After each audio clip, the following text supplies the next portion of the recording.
आखिर भगवान ने मेरी सुन ली। मेरी बड़ी बहू की ना सही पर मेरी छोटी बहू की तो गोद भरी। हाँ माँ जी, आज मैं भी बहुत खुश हूँ। मैं अपनी देवरानी का खुद ख्याल रखूंगी। नहीं बहू, कोई जरूरत नहीं है तुझे मेरी छोटी बहू का ख्याल रखने की। मैं अपनी बहू के लिए एक और नौकरानी घर में रखवा दूंगी। मैं नहीं चाहती कि तेरी परछाई बहू पर पड़े। अपनी सास की ऐसी बातें सुनकर अनीता को काफी बुरा लगता है और वो वहां से चली जाती है। इसी तरह कुछ दिन बीत जाते हैं और एक दिन पूजा अपनी गरीब दोस्त को फोन करती है और उसे अपनी प्रेगनेंसी की खबर देती है। निशा, मैं तुझे क्या बताऊं, मेरी सास इतनी अच्छी है कि कुछ पूछो ही मत। मेरे घर में 3 नौकर थे और उन्होंने एक और नौकरानी मेरे लिए रख दी। ये तो बहुत अच्छी बात है पूजा। भगवान करे तेरा बच्चा सही सलामत इस दुनिया में आए। मालकिन, आपके खाने का समय हो गया है। बड़ी मालकिन के कहने पर मैं आपके लिए कुछ फल और ठंडी चीज लेकर आई हूँ। सुना तूने निशा, मेरी एक नौकरानी मेरा खाना लेकर आ गई। खाना खाने के बाद मेरी दूसरी नौकरानी दवाई लेकर आएगी। इस तरह मेरी सारी नौकरानी मेरे काम करती है। अच्छा चल, अभी मैं रखती हूँ। इतना बोलकर पूजा फोन रख देती है। कुछ ही देर बाद पूजा की दूसरी नौकरानी दवाई लेकर आती है और तीसरी नौकरानी उसे बाहर चलने को कहती है। मालकिन, शाम हो गई है। डॉक्टर के चार्ट के अनुसार अब आपको थोड़ा टहलने की जरूरत है। पूजा, आराम से जाना। अभी तुम्हारा पहला महीना चल रहा है। ऐसे में अपना और बच्चे का खास तौर पर ख्याल रखा जाता है।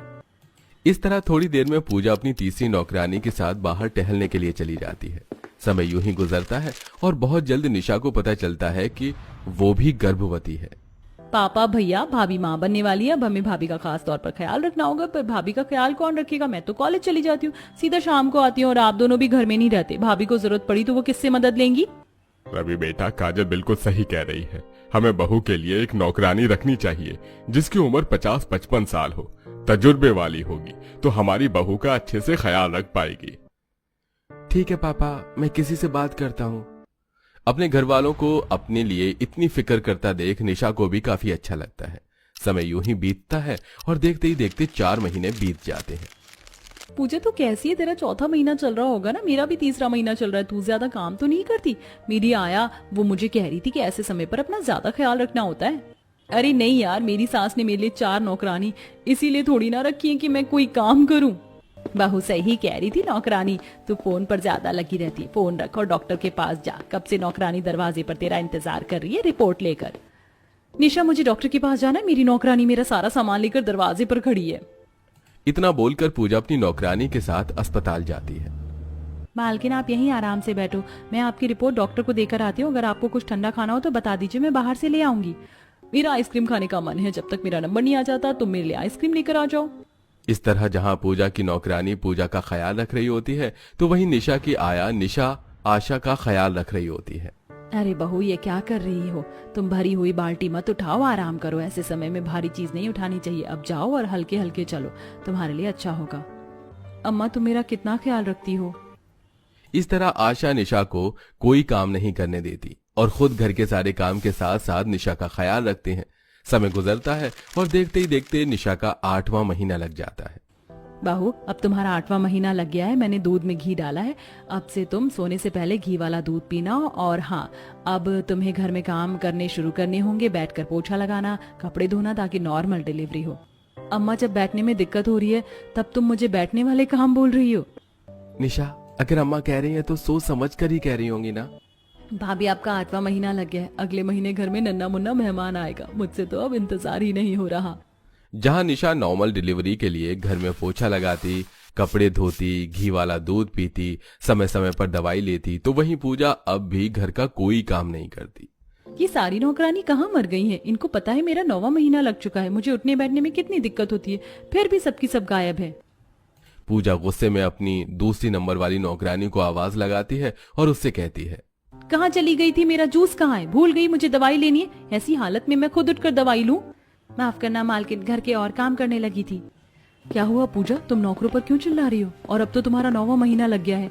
ऐसे में तो तुम्हें चलना चाहिए, स्क्वाट, बटरफ्लाई एक्सरसाइज और कीगल एक्सरसाइज करना चाहिए। आप तो रहने दीजिए दीदी, खुद तो कभी मां नहीं बन पाई और मुझे सलाह देने आई हैं। इस तरह पूजा कोई काम नहीं करती और अपने नौकरों पर डिपेंड हो जाती है। समय गुजरता है और एक दिन निशा फिर से पूजा को फोन करती है।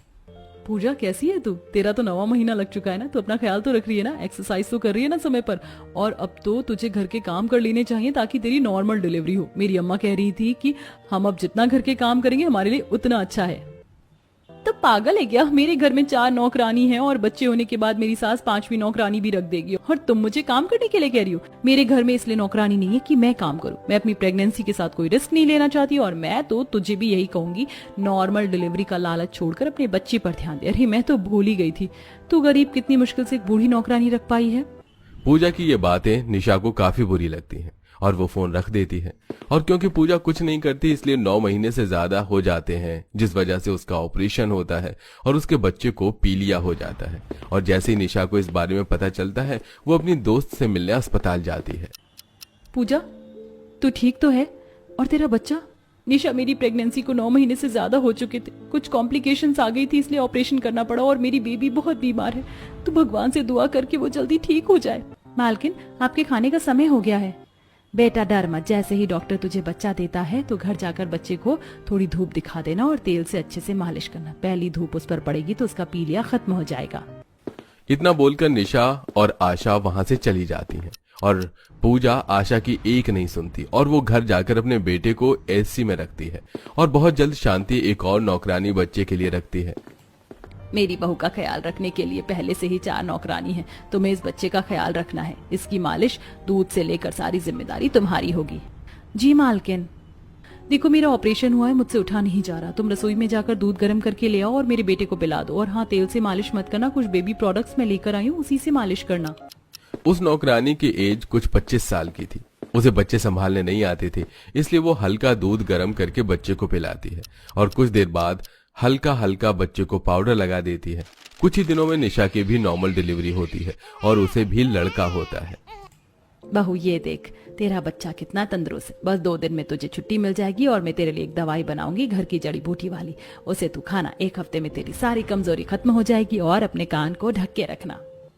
इस तरह आशा निशा को हर एक चीज समझाती है और निशा आशा के बताए अनुसार चलती है। समय गुजरता है और देखते ही देखते 1 साल हो जाता है। इन 1 साल में निशा का बच्चा चलने लगता है, पर अब भी पूजा का बच्चा कमजोर होता है। तो वहीं अब पूजा के बाल झड़ने लगते हैं और शरीर मोटा हो जाता है, यहाँ तक कि उसके शरीर में भी हर समय दर्द रहता है। मालकिन, मैंने सोनू बेटे को नहला दिया है, वो सो रहा है। मालकिन, आपके शरीर दर्द की दवाई लेकर आ गई हूँ। मालकिन, आज शाम की मैंने डॉक्टर से अपॉइंटमेंट ले लिया, आप सोनू और अपना टेस्ट करवा सकती हैं। 1 साल से दवाई करवा रही हूँ, अब तक रिजल्ट नहीं आया। पता नहीं मैं और मेरा बच्चा कब ठीक होगा। पूजा दवाई खाकर अपने बेटे को गोद में उठाकर डॉक्टर के पास जाती है। समय बीतता है और 3 साल बीत जाते हैं और इस बार जब पूजा अपना बच्चा लेकर अस्पताल में अपना और अपने बच्चे का टेस्ट करवा रही होती है तो अपनी दोस्त निशा और उसके तंदुरुस्त बेटे को देखती है, जो चलना बोलना सब कुछ जानता है। अरे पूजा, तू यहाँ? अरे तूने अपने बेटे को गोद में क्यों लिया है? और तेरे बालों को क्या हुआ? और तू कितनी मोटी हो गई, सब ठीक तो है? महीने के आगे पीछे हम दोनों का बच्चा हुआ। तेरा बच्चा आज चल रहा है, खा रहा है, बोल रहा है, तू भी फिट है और मैं इतनी मोटी हो गई हूँ, मेरे तो बाल झड़ने लगे। अब तो शरीर में हर वक्त दर्द रहता है और मेरा बच्चा भी कितना कमजोर है। ऐसा क्यों निशा? बहू, क्योंकि तुमने किसी बड़े की नहीं सुनी, तुम नौकर के सहारे रह गई। अगर तुम अब भी एक्सरसाइज करो, अपने बेटे का ख्याल खुद रखो, खुद काम करो, तो तुम्हारा वजन कम हो सकता है। अगर एक बार वजन कम होगा तो शरीर की थकान कम होगी और तुम्हारा बच्चा भी ठीक होगा। तुम्हें अपने बेटे को अपना दूध पिलाना चाहिए और तेल से उसकी मालिश करनी चाहिए, पर तुमने कुछ नहीं किया। अपनी गरीब दोस्त और उसके बेटे को देख पूजा को अपनी गलती का एहसास होता है और वो घर जाकर सबसे पहले अपनी जेठानी से माफी मांगती है और सारे नौकरों की छुट्टी कर देती है और खुद सुबह शाम एक्सरसाइज करती है। साथ ही अपने बेटे के खाने से लेकर मालिश तक की जिम्मेदारी खुद उठाती है। गर्मी से परेशान गोमती चौखट पर बैठी हाथ पंखा कर रही होती है। ओहो, इस बार की गर्मी ने तो भूचाल मचा दिया है। चंपा बहू, जरा ठंडा पानी पिला दे। लाई माँ जी। चंपा मटके में से पानी लाकर देती है। प्यास के मारे गोमती गट गट पानी पी जाती है। हाय दैया रे। अरे चंपा, ये पानी किस में से लाई है? बिल्कुल चावल के अदहन की तरह खौल रहा है, मेरा तो मुंह जल गया। मगर माँ जी, पानी तो मैं मटके से लाई हूँ और सवेरे मटका धोकर ही भरा था। अरे मटके के पानी का तासीर तो बर्फ जितना ठंडा होता है, इतना खौलता हुआ नहीं। तभी कड़कड़ाती धूप में आंगन में चाक पर मटके बनाते हुए कविता कहती है, माँ जी, वो मटका बिल्कुल चिकना घड़ा हो गया है, इसलिए पानी ठंडा नहीं कर रहा। चंपा, उस सुराही को हटाकर आंगन में से नया मटका ले जाकर पानी भर दो। वैसे भी अब मटके की बिक्री बाजार में पहले जितनी नहीं रहेगी, बहुत ही कम लोग मटके खरीदते हैं। अब का जमाना पहले से काफी ज्यादा मॉडल हो गया है। अब हर घर में लोग फ्रिज खरीद रहे हैं। अब जब उन्हें बर्फ का पानी मिल रहा है तो कोई भला मटका क्यों खरीदेगा। सच में इस फ्रिज ने तो हम जैसे गरीब कुम्हारिन बहू के हाथ काट कर रख दिए। मटके बेचकर ही तो हमारे घर का दाना पानी चलता है। इसी प्रकार पांचों चिलचिलाती धूप में मटके बनाती। गोमती अपनी बहू बेटे के साथ पुश्तों के छोड़े गए कच्चे मकान में रहती हैं। सभी बेटे अभी बेरोजगार थे। किसी तरह मिट्टी के बर्तन मटके बेचकर पांचों बहुएं घर का खर्चा पानी निकाल रही हैं। गौरी, मैंने आटा गूंथ दिया, तुम रोटी बना दोगी? कल भी मैंने अकेले इतनी गर्मी में 11 लोगों के लिए रोटी बनाई थी। अंगीठी की आंच भट्टी की तरह लहकती है। मैं पसीने से नहा जाती हूँ। ऊपर से घर में एक कूलर भी नहीं है कि ठंडी हवा खा ले। गर्मी में घर में खाना बनाने को लेकर दोनों के बीच खिचखिच देखकर गोमती माथा पीट लेती है। हे भगवान, तुम लुगाइयों का धंधा पानी बड़ा खराब है। किसी भी दिन बिना झगड़े के नहीं खाना बनाती, इसीलिए घर में बरकत नहीं मिल रही है। अरे मिलजुल कर एक जन रोटी बेल लो, एक पका लो। दोनों मिलकर रोटी बनाती हैं। तभी मकान की छत से मिट्टी झड़कर आटे की परात में पड़ जाती है। धत तेरे की, इसे कहते कंगाली में आटा गीला होना। इस छत से दिन भर मिट्टी झड़ झड़कर एकदम हल्की हो गई। अब तो धूप की किरण भी घर के अंदर आने लगी है।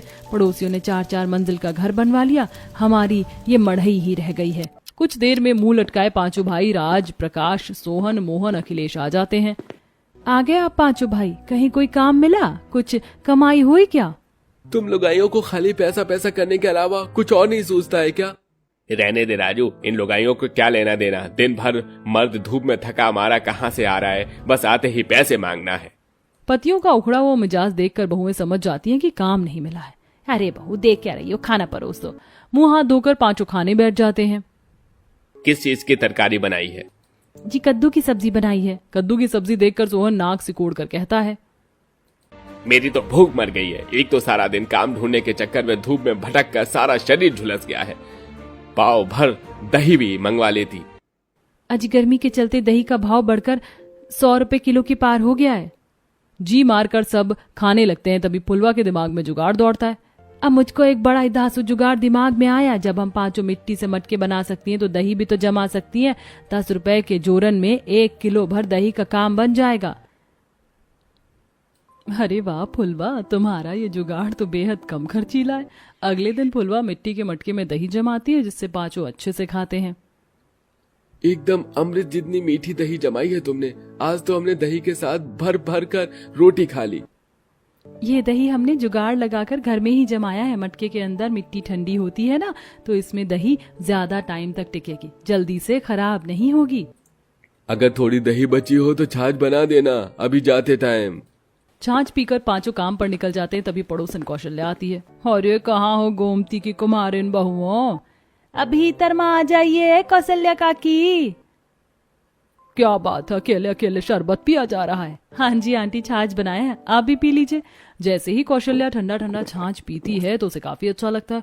अरे वाह, तुम जुगाड़ू बहुओं ने तो एकदम ग्वाले जात के जितना गाढ़ा छाछ बनाया है और बर्फ जितना ठंडा। वह दरअसल कौशल्या बहन बहू ने घर में ही मटकी दही जमाई थी। तभी कविता ललिता को कमाई का जुगाड़ सूझता है। आंटी जी, मैं तो कहती हूँ आप भी हम जुगाड़ बहू की तरह अपने बेटे की शादी में लस्सी और छाछ करवाना, क्योंकि इतनी जल्दी चिलचिलाती गर्मी में कोई चाय तो पिएगा नहीं। ठीक है बहू, ऐसे ही 10-20 मटकी चुनकर मुझको दे दो। कौशल्या हाथों हाथ 20 मिट्टी के मटके खरीद कर ले जाती है। आज तो लक्ष्मी मैया की दया से घर में बैठकर थोड़ी कमाई हो गई। इसी तरह पांचों गर्मी और धूप में कठिनाई से मटके और बर्तन बनाकर उन्हें बाजार में बेचती, लेकिन बहुत ही कम लोग मिट्टी की चीज खरीदते और कुछ दिनों बाद उनका मटका बिकना बिल्कुल ठप पड़ जाता है।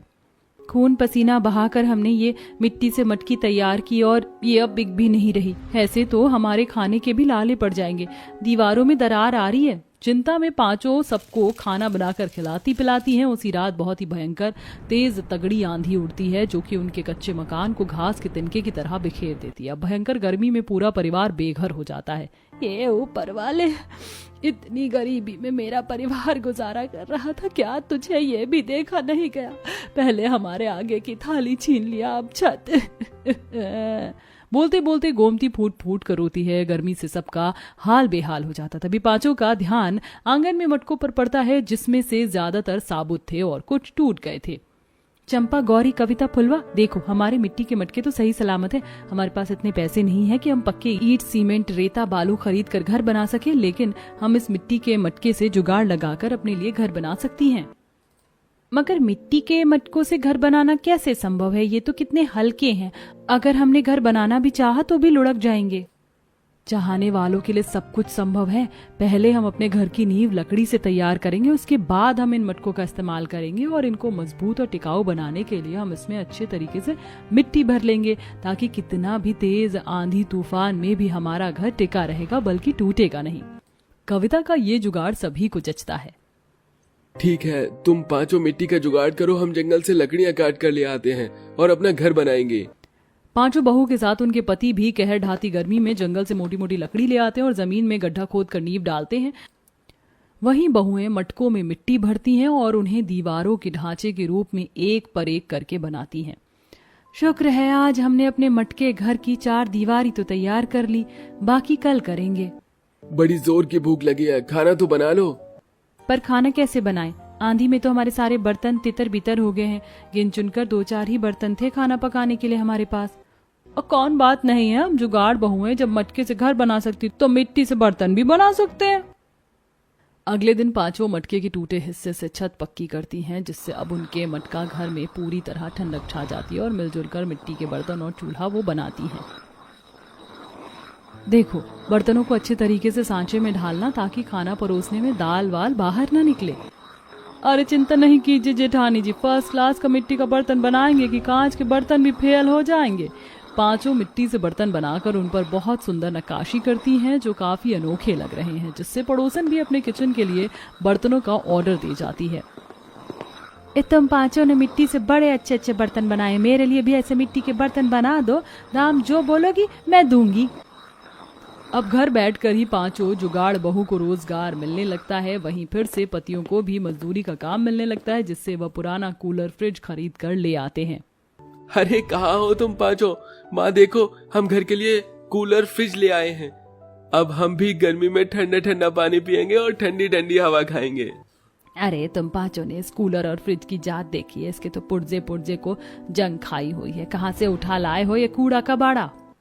माँ उठाकर नहीं लाए हैं, पूरे 2000 रुपए देकर खरीद कर लाए हैं। मेहनत का पैसा पानी में बहाया है। भगवान ने मुझको 5-5 बेटे दिए, लेकिन पांचों बिन पेंदी के लोटे हैं। खराब कूलर और फ्रिज घर में लाने के चक्कर से गोमती पांचों पर गुस्सा करती है। माँ जी, वैसे चीज इतनी भी खराब नहीं लग रही है, टिकाऊ मजबूत लग रही है, हम इसे ठीक कर देंगे। अगले दिन जंगल से हरी हरी घास लाकर कूलर की घास बदलती हैं और जंग वाले हिस्से पर गाढ़ी मिट्टी चढ़ाकर मटकों के टुकड़ों को अच्छे तरीके से चिपकाकर धूप में सुखा लेती हैं, जिससे मटकों का कूलर और फ्रिज एकदम काम चलाऊ हो जाता है। और जैसे ही ललिता उसे चलाती तो अंदर से ठंडी ठंडी हवा फेंकने लगता है। क्या बात है बड़ी भाभी, आप पांचों तो जवाब नहीं, आपने तो मैकेनिक को भी फेल कर दिया मटके का कूलर और फ्रिज को चलाकर। बहू मुझे माफ कर देना, मैं गर्मी से काफी ज्यादा उकता गई थी, इसलिए कल कुछ ज्यादा ही गुस्सा कर दिया। पर अब तुम पांचों के जुगाड़ के चलते चैन सुकून की नींद पड़ेगी। आखिर में पांचों मटके के टुकड़ों और मिट्टी के घोल से रसोई भी बनाती हैं, जहां अब ठंडक में खाना बनाने में दिक्कत परेशानी नहीं होती। पांचों गर्मी के मौसम में अपने मिट्टी के मटकों वाले ससुराल में खुशी खुशी गुजर बसर करने लगती हैं।